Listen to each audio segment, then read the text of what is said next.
All right, guys, it's brew day here at Beer Geek Nation.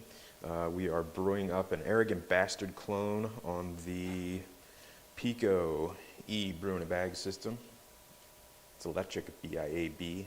I'm going to show you the full process, what I just did, and this is the software that operates it. You can also operate it from the controller, but I prefer to use the software. You can set up. You're not going to be able to see it here, if I can get focused in, but I don't know. On the left side over there, you can set up all your mash temps, all your hop additions, your boil time, and it'll alarm when you hit those specific times.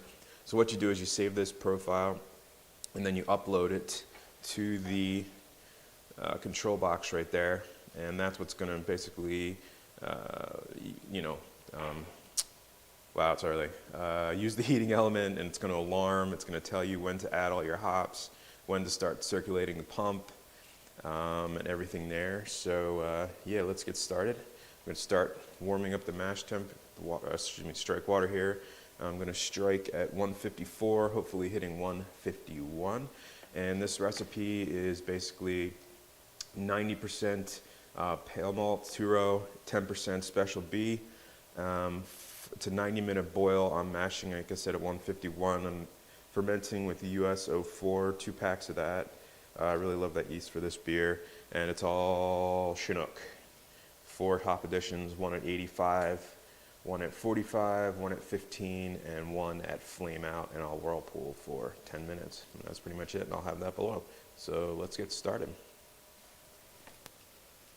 All right, so what I did there, if you can see it, it's now heating the water to strike temp. That's the second step after it told me to fill the kettle. So we're at 67, target's 154. Excuse me, like I said, very early in the morning. So that's going. Heating element is on, and I don't know if you guys can hear it through the mic or not, but it's definitely going to town. So we'll come back when I add the grains. All right, guys, so we are at our strike temp. About 154, it's 155. It actually overshot a little bit. I have noticed that's one issue with this version of the system. It does tend to overshoot a couple degrees, but from what I understand, that's actually been corrected in the updated version of this. I guess the temperature probe will actually touch the liquid, whereas this is just a sheath inside there. So we're gonna go ahead and add grains. Try to do this so you can see it. And I crush this stuff pretty fine with brew in a bag. That is something you want to do.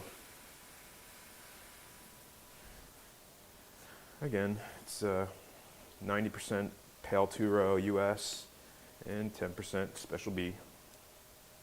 Simple, simple, simple. All right, guys, so what we're doing now, we hit our mash temperature. It's actually a little high at 153, and I don't think you're going to be able to see that over there. But I activated the maintain the mash mode, and what that does, it comes over here, it recirculates the wort out, up, and back through under the lid here, and let me see, and the pump is all automatically controlled through the controller. I hope you can see this. See how that does that? How cool is that? There's like a sparge arm on the top there, works like a charm. Holds the mash really well, and actually perfect. I was hoping that would happen. It's now exactly, I should really close that garage door. Can you see that? Look at that, beautiful. 155 for another 56 minutes. It's a 60-minute mash, 10-minute at 175, I believe. 150, so the heater just kicked on. See the heater kick on, kick it back up to 151. Yeah, works great. Just a quick update. All right, where to start? So my laptop died. I thought I had it plugged in. I did not. Battery died. Shut the system off. So had to restart that. The pump started to cavitate, meaning that it would stop like sucking liquid because I think I ground the grains too fine. So what I decided, I'm at mash temperature. I just decided to turn the pump off, put a blanket on it, let it sit for the hour, and hope for the best. So just little things I'm learning today. Most of it's user error. I've had some issues with the controller. not taking the commands I'm giving it from the computer, but I don't know if that's because it got shut off and I reset the whole thing, and hopefully that fixes it. Seems to be okay now. Yeah, so onto the boil. This is the tough part. I know it's one of those I just don't brew enough, because I would know how this system works to a T if I brewed, and I think it was my fault. So, all right, see you next time. All right, guys. So currently the mash is done. Kind of. We're heating up to the final step, which is 175. The controller is doing that as I speak. It wanted to kick on the pump to recirculate the mash, but again, I had to disable that because my grain is too fine. I ground it too fine, and it's basically creating a stuck sparge. So that's awesome. So I guess that's one of the things that one of these systems, recirculating type of, not a RIMS, but like I guess a HERMS kind of setup, a heating coil kind of setup. You do have to watch your grain. And I guess if I brewed more on it, I would know that for sure. So we're getting this in about, it's up to 166, aiming for 175. We'll hold it for 10 minutes, and then I'm going to pull the grains out and we'll start the boil. All right, guys, so the alarm just told me to remove grain baskets, so that's what we're going to do. Sorry I'm bending over here. I feel like a dork doing this, but I'm going to put my, these are great. You don't have them, these Blickman gloves. And then we're going to hook up this thing right here, and you'll see how it works, and we will go from there.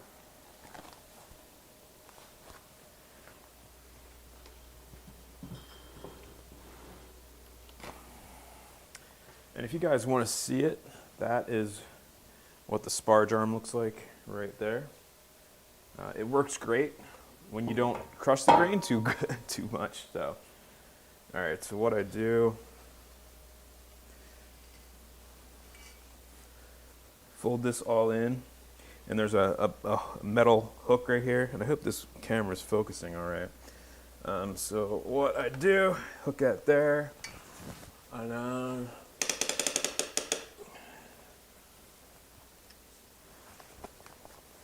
you can just ratchet it up like so. I bought this at Home Depot, this ratchet. It's a locking ratchet, so I can let this go. It was like $10, and it's great. It saves you a lot of work. So what I'll do is I will let that sit here for 15, 20 minutes. I'll let the boil start to go. I will actually come in and press the grains out. I do that. I've never gotten any tannin extraction out of it. It just doesn't happen. Because you definitely want to get all that goodness out of there. So, all right, and I'll pick up the video when the boil starts. All right, guys, I think I got most of the wort out of the grain bag. So I kicked the controller over into the next process, which is boil. You can see the heating element's on. I don't know if you can hear it or not through the mic. On the screen, obviously, see the shadow reflection sucks. All right, there you go. Aim is 220, which is actually a little high for here, but what you can actually do is just double click on that number and change it to whatever you want. So you can see it's currently 165. I'm gonna go clean up these grains and see you guys when it starts. All right, guys, so the controller just recognized the boiling, and it is boiling very rigorously. It's actually cool. It has a boil detect system in it, so it doesn't overfill. It's now telling me to add my boiling hops because I programmed it to have me do an addition at 90 minutes. So that's what we're going to do, if I can not cut my hand open. Ah! Precious, precious pellet hops. And what I do with this particular system, and I've done it in the past, this is actually a game bag that you use for like hunting and stuff. I don't actually hunt, but it works great as I cut it. You put the hops in here. It works great as a reusable hop sock. It's pretty awesome, actually. And then what I do, I take one of these, these clips used in offices and whatever, school and stuff. And I just, oh man, that smells good. Put that right in, soak it up a little bit, and then I do that right to the side. So then every time I do a hop addition, I just pull the thing off, open the bag, throw more in. It works like a charm. Keeps a lot of trub out of there. So we're going to hit start because I added the boiling hops. End of step 10. Maintain boil for 87 minutes. So it's going to be a long boil. We're going to do more hop additions throughout, but I'm just going to skip those because it's going to be the same thing. But I'll come to the end when we start to, start chilling and hooking up the hoses and everything. And I'll talk to you guys. All right, guys, so there's the boil. Don't want to put the camera in there too much because it's going to get fogged up, but kind of see it, nice rolling boil. Actually, really nice boil. That's kind of, I don't like crazy. There you go. See, it dropped temp, so it kicked the heating element on. Kicked it up a little bit. You can see the hop stock there. All right, guys, so the timer just went off on the system. Brew day is over, 90 minutes down. We're going to add these hops into the into the whirlpool, more or less, into the chill. I've got the cooler, the immersion chiller in there. I've got all the lines hooked up, all that stuff. Fermentator is ready to go. System worked great. It was that mash. The mash is the issue. And I think it was more of a user thing than anything. So I'm going to add these hops in, get it in the fermenter, and I'll give you guys some footage of that. Cheers.